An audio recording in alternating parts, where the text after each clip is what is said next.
Bonsoir à tous, merci d'être au rendez-vous pour une nouvelle édition sur Monaco Info. L'actualité en principauté, c'est la prolongation des mesures sanitaires pour faire face à l'épidémie de coronavirus. Nous y reviendrons avec Frédéric Hélion.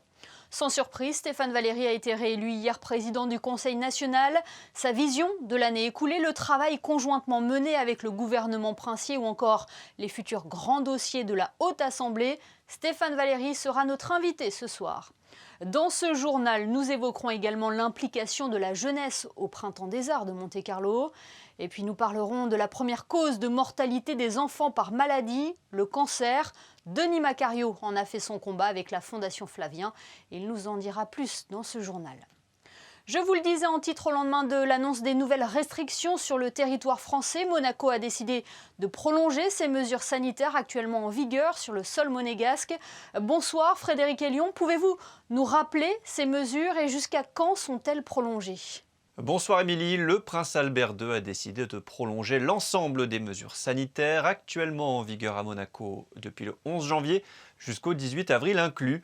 Je vous le rappelle, pas de confinement en principauté, les restaurants sont ouverts le midi, uniquement pour les résidents, salariés et scolaires de la principauté, avec réservation et 6 convives maximum par table. Le port du masque est également obligatoire en tout lieu et en permanence. À noter un changement concernant l'heure du début du couvre-feu. À compter de demain, samedi 3 avril, il s'établira désormais de 20h à 6h du matin. Côté enseignement, tous les établissements scolaires restent ouverts et dispenseront les cours en présentiel la semaine prochaine. En ce qui concerne la circulation du virus, le taux d'incidence a été divisé par 2 en 2 mois. Les chiffres s'améliorent aussi au niveau de l'activité hospitalière, avec 27 patients Covid hospitalisés au CHPG, dont 7 en réanimation. Aujourd'hui, plus de 11 500 personnes sont vaccinées, soit plus de 30% de la population résidant en principauté. Merci Frédéric. Et vous, comment avez-vous accueilli la prolongation de ces mesures jusqu'au 18 avril et ce changement d'heure du couvre-feu dès demain? C'est ce que nous avons voulu savoir ce soir. Juliette Rappert est allée à votre rencontre. Bon, c'est bien, c'est très bien. Ça prouve que les Monégasques et les habitants de Monaco sont disciplinés, respectent les mesures.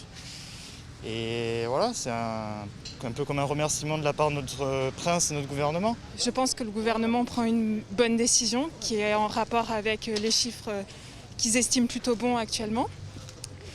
Je ne pense pas que ça change vraiment grand-chose entre 19h et 20h tant que la population respecte en fait les mesures. Ça nous permet de faire du sport 1 heure plus tard. Le soleil il se couche 1 heure plus tard, donc on peut encore plus profiter avec nos amis et nos familles. Oui, moi je pense que c'est bien aussi parce que la situation ici est correcte et surtout c'est l'horaire d'été. Et ça fait plaisir quand même de pouvoir rester dans la rue jusqu'à 20h.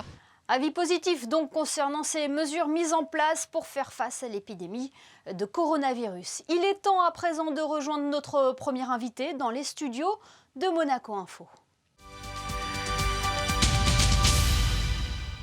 Et notre invité ce soir est le président du Conseil national. Bonsoir Stéphane Valéry. Bonsoir Madame Rousseau. Sans grande surprise, vous avez été réélu président de l'Assemblée, une réélection comme l'an dernier dans un contexte particulier alors que nous faisons toujours face à l'épidémie de coronavirus. Oui, absolument, absolument. Et c'est vrai que ça fait plus d'1 an maintenant que le monde et la principauté sont confrontés à cette crise historique, sans doute la plus grave depuis la fin de la Deuxième Guerre mondiale. C'est pourquoi, donc, il y a plus d'1 an, j'ai proposé à l'ensemble des conseils nationaux de travailler dans l'Union nationale. J'ai proposé donc d'associer les élus minoritaires totalement à la réflexion de l'Assemblée. Lorsque le prince a créé ce comité mixte de suivi de crise où 5 élus représentent le Conseil national aux côtés du gouvernement pour lui faire les meilleures propositions possibles pour gérer cette crise. J'ai proposé donc aux deux listes minoritaires d'avoir un siège chacune. C'est fait donc depuis maintenant plus d'1 an.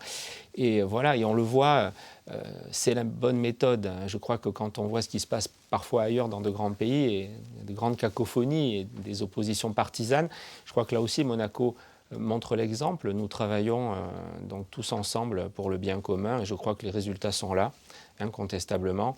Monaco s'en sort mieux que d'autres pays. Voilà, j'allais revenir justement sur ce fameux comité mixte. C'est sur ce schéma-là qu'il faut poursuivre pour justement évoquer cette relance, cette sortie de crise. Absolument, absolument. Et c'est vrai que la force des propositions du Conseil national, elle est d'autant plus entendue, je le disais, que nous sommes unanimes. On a vu cette unanimité hier soir dans le vote, et j'en remercie mes 23 collègues, puisque j'ai été réélu président du Conseil à l'unanimité de tous les élus, de toutes les conseillères nationales et les conseillers nationaux. On l'a vu dans le vote de notre résolution pour que Monaco soit un modèle de sortie de crise. Et ces échanges, grâce au prince souverain, donc depuis plus d'1 an, dans ce comité mixte, sont d'autant plus entendus que nous les portons évidemment de manière unanime. C'est le rôle du Conseil national. C'est pour ça d'ailleurs que notre monarchie constitutionnelle, elle est moderne, elle fonctionne bien et elle a le soutien de la population. C'est vrai que nos deux institutions, Conseil national et gouvernement, ne sont pas de même nature. Nous sommes là parfois pour infléchir aussi des décisions du gouvernement quand elles ne vont pas suffisamment dans le sens des besoins et des attentes de la population. Et je dois dire que le climat est très constructif depuis une année grâce à ce comité mixte. On travaille sans polémique. Il y a des débats. Il y en aura encore. Alors on me dit, mais donc ça veut dire cette entente entre le gouvernement et le Conseil au sein des institutions, est-ce qu'elle va signifier l'uniformité, l'absence de débat? Non, bien sûr que non. Nous sommes de nature différente. Le gouvernement est choisi par le prince, le Conseil national est élu par le peuple monégasque. Nous continuerons, nous, à apporter des propositions. La crise est évolutive. Donc il faut s'adapter sans cesse. Il y aura encore des débats, mais toujours dans le respect des personnes, dans le respect des prérogatives de chacun. Et je dois le dire, c'est l'état d'esprit qui anime notamment le ministre d'État Pierre Dartout et moi-même. Nous ne voulons pas de polémique. Nous voulons vraiment que toutes les énergies, toute notre action, toute notre volonté, tout notre temps soit consacré d'abord et avant tout à proposer au prince souverain les meilleures solutions pour qu'il puisse décider, arbitrer. Et je voudrais lui rendre hommage parce que c'est toujours plus facile pour une petite nation de suivre les décisions des grandes nations, si on ne veut pas être critiqué, si on ne veut pas être sous le feu des projecteurs.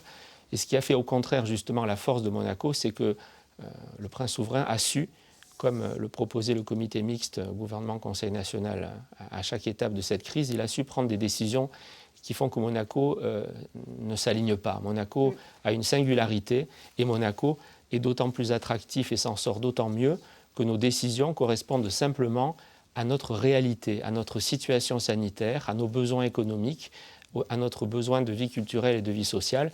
Donc voilà, je crois que c'est vraiment la clé de cette année, c'est que si nous nous en sortons mieux que d'autres, c'est que nous ne suivons pas systématiquement des décisions qui ne seraient pas justifiées en principauté. C'est ce qui fait la force de Monaco, cette singularité. Est-ce que également cette campagne massive de vaccination fait la différence par rapport aux mesures que prennent d'autres pays? Cette singularité, vous le dites effectivement, c'est aussi que nous devons vacciner davantage. Nous sommes aujourd'hui déjà sans doute parmi les pays qui ont le plus vacciné leur population. On doit être à peu près aujourd'hui à 30% des résidents donc, qui ont pu se faire vacciner. Je crois que tous les résidents qui se sont fait vacciner sont unanimes pour dire qu'on a vraiment un modèle de vaccination en principauté. Donc on est autour de 30%. C'est très bien. Si on se compare à d'autres pays, c'est très très bien. On est parmi les tout meilleurs. Mais évidemment, on peut toujours souhaiter davantage. C'est le rôle du Conseil national des élus. Donc on aimerait évidemment que tous les monégasques, tous les résidents dans un premier temps, et puis ensuite tous les salariés de la principauté qui le souhaitent, sur la base du volontariat, aient accès maintenant au vaccin. Le gouvernement nous assure faire tout ce qu'il peut. Ce que nous lui demandons, c'est de diversifier ses sources d'approvisionnement.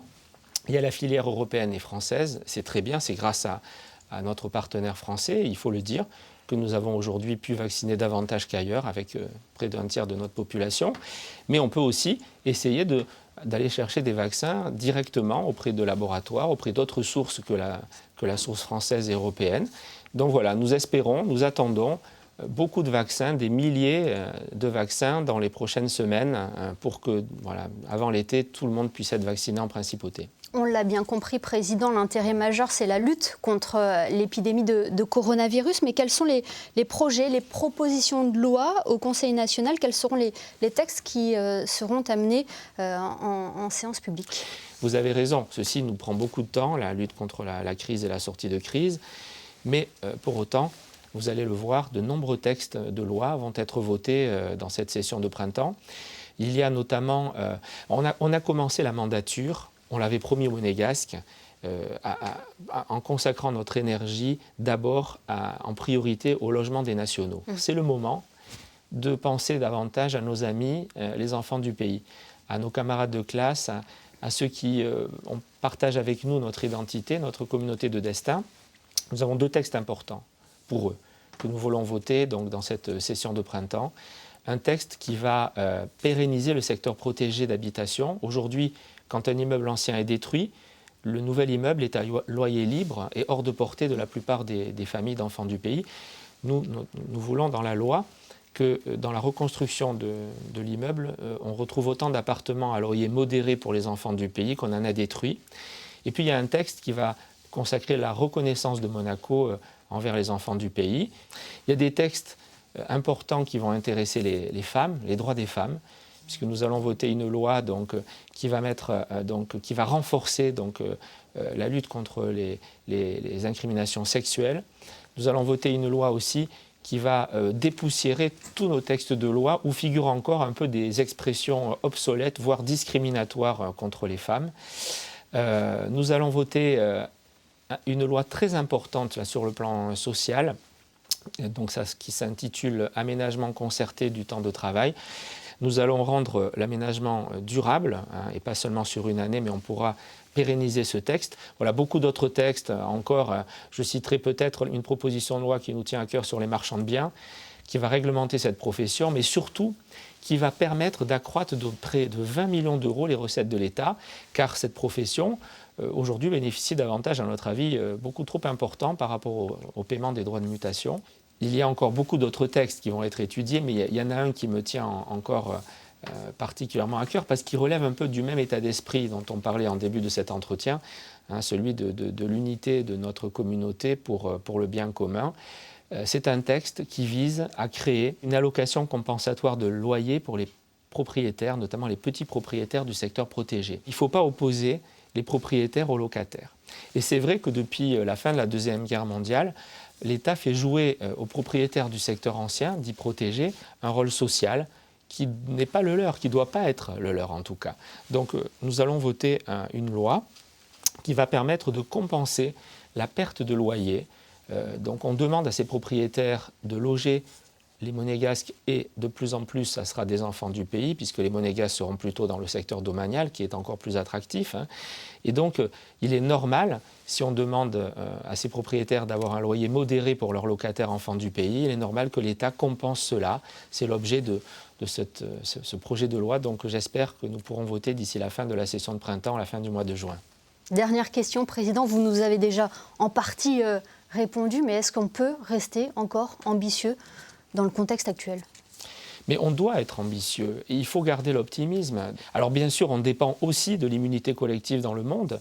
Donc il faut souhaiter, et on le voit autour de nous, que tous les pays fassent le même effort pour vacciner massivement la population. Donc je pense, oui, que le pire est derrière nous. Je le pense vraiment. Donc oui, soyons optimistes, continuons à être solidaires, continuons à suivre les décisions prises par notre prince souverain, qui sont les meilleures et qui ont démontré qu'elles étaient nettement efficaces et meilleures que partout ailleurs dans le monde. Et être confiant. Merci beaucoup Stéphane Valéry d'avoir été notre invité ici même dans les studios de Monaco Info. Merci à vous Madame Rousseau. De retour en newsroom pour vous parler de ce nouveau temps fort du Printemps des Arts de Monte-Carlo. Les organisateurs du festival ont décidé d'élargir leur public en associant les enfants à un événement. José Sacré a assisté au spectacle d'Arnaud Fabre et ses drôles de machines. Voyez son reportage. Les 1er et 2 avril, au Théâtre des Variétés, le Printemps des Arts de Monte-Carlo a donné 4 représentations scolaires pour la direction de l'Éducation nationale de Monaco. 400 enfants, entre 3 et 6 ans, ont assisté au spectacle Bibi Lolo, musique de Marc Monet. Un spectacle musical, donc, conçu et mis en scène par Arnaud Fabre.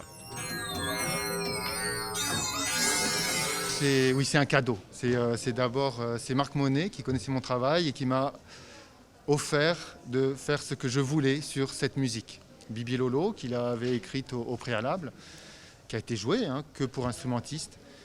Et à l'occasion d'un retravail de cette musique, il m'a dit « Arnaud, fais-en ce que tu veux ». Donc ça a été vraiment notre base.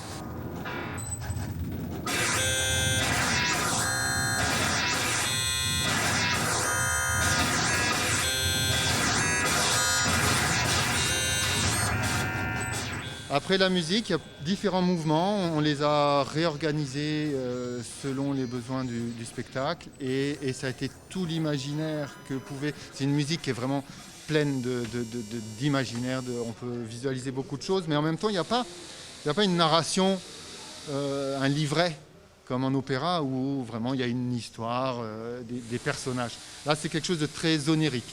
Je pourrais dire que c'est un poème onirique. Ce spectacle, dans sa version intégrale, sera donné le lundi 5 avril à 16h au Théâtre des Variétés.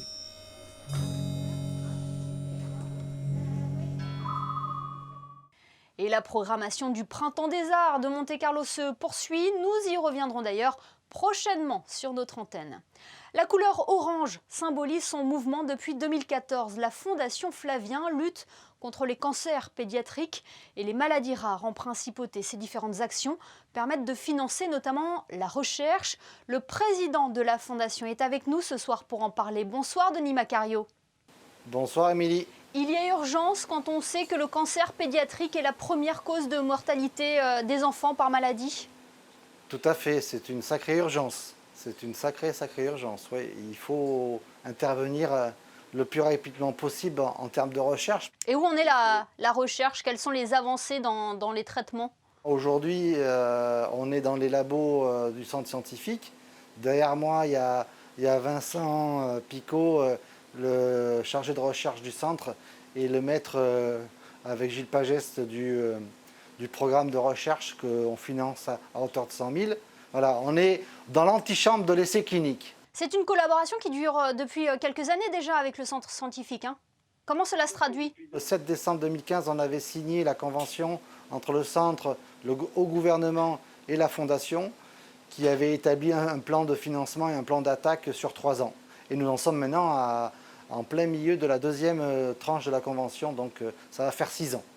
Alors vous avez pu récolter des dons qui ont servi justement au financement de plusieurs appareils pour faire avancer la recherche. Tout à fait, on a réussi à lever en partenariat avec le gouvernement 500 000 euros.